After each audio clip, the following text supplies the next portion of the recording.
Hello friends, कैसे हैं आप सब। आज मैं आपको बताऊंगी कि खाटू श्याम मंदिर में झंडा लेकर क्यों जाते हैं। आप लोग अगर गए हो तो मुझे भी बताना। मैं अभी तक नहीं गई हूँ, जब तक उनका बुलावा आएगा नहीं कैसे जाएंगे। तो क्यों जाते हैं। सनातन धर्म में भगवान खाटू श्याम को हारे का सहारा कहा जाता है और राजस्थान में स्थित इनके मंदिर में हजारों भक्त दर्शन के लिए उमड़ते हैं। तो जो भी भक्तों की इतनी भीड़ होती है कि पूछो मत। जो भक्त राजस्थान के सीकर में खाटू श्याम भगवान के दर्शनों के लिए जाते हैं वह साथ में झंडा ले जाते हैं, जिसे निशान कहा जाता है। और वो क्यों ले जाते हैं, इसके पीछे क्या है।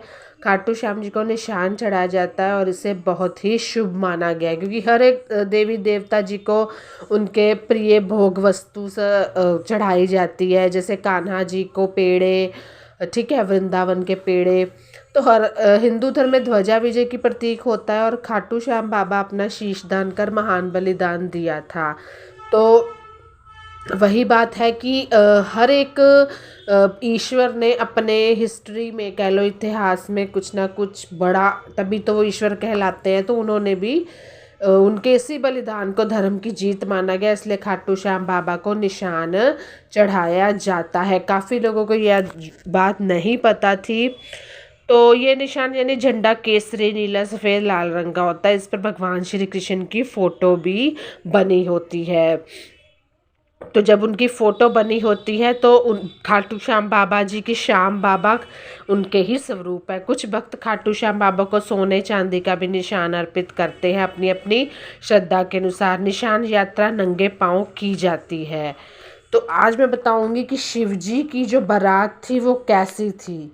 जब वो माता पार्वती को बिहाने गए थे तो वो बारात में उनके क्या क्या चीज़ें थी, जिससे वो कहते हैं ना, दूल्हे की सालियाँ बातें करने लग पड़ी या लोग बातें करने लग पड़े लड़की वाले।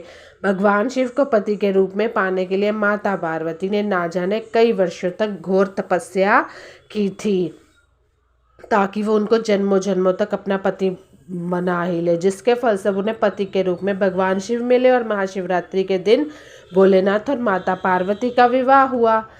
तो इस साल तो 8 मार्च को है शिवरात्रि। भोलेनाथ माता पार्वती से शादी करने के लिए बारात लेकर गए और इस विवाह के सभी देवी देवता शामिल हुए। सारी सृष्टि के, ब्रह्मांड के देवी देवता जब सबको उनकी बारात में शामिल हुआ, तो वो ग्रंथों में शिव जी की बारात का वर्णन है कि उनके साथ शिव जी के मस्तक पर चंद्रमा, सिर पर गंगा जी, गले में सांप और नरमुंडों की माला थी। और ये सब देख के काफ़ी लोग जो थे वहाँ के, बहुत ही घबरा भी गए थे। शिव की बारात में शामिल होने वाले गणों में कोई बिना मुख का था तो किसी के मुख थे, कोई बिना हाथ पैर का था। भूत चढ़े लोग बोल देते हैं, लेकिन यहाँ पे जो बताया मैं वही आपको बताऊंगी। तो किसी के बहुत सारे हाथ पैर थे, लेकिन जब हम झांकी निकालते हैं तो उसमें भूत वगैरह का करते हैं ना। बारातियों में किसी ने भयंकर गहने पहने थे तो कोई शरीर पर ताज़ा खून लपेटे हुआ था, मतलब कि उनकी बारात ऐसी थी। क्योंकि शिव जी तो पूरे ब्रह्मांड के महाकाल है। भोलेनाथ की बारात में कई प्रकार के भूत, प्रेत, पिशाच, योगिनियाँ भी शामिल थे। तो भगवान शिव की बारात को देखकर माता पार्वती के नगरवासी जो थे, वही मैं कह रही, वो डर गए थे। तरह तरह की बातें कर रहे थे कि ये कैसी बारात आ गई। कहने लगे कि दूल्हा पागल है और बैल पर सवार होकर आया है। दूल्हे ने सांप, कपाल और राख के गहने पहने और स्वयं जटाधारी है, मतलब कि यहाँ तक भी बोल दिया था कि बूढ़ा है।